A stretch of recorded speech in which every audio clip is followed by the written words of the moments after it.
Ema se najraje igra v parku.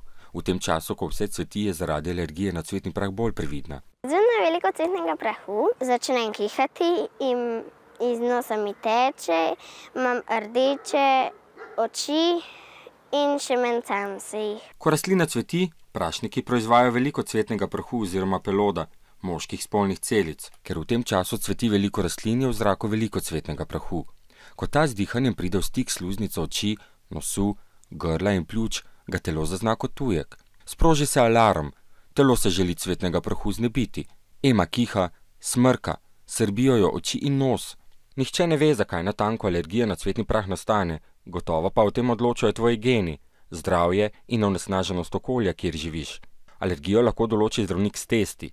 Če ugotovi, da si alergičen na cvetni prah, ti bo predpisal zdravila in zdravljenje. Oče mi pa da zvečer kapljice v oči. Namesto na travniku se igram odzunaj za hišo na asfaltu. Ne skrbi preveč. Srnini nahod je bolj nadležna kot nevarna bolezen.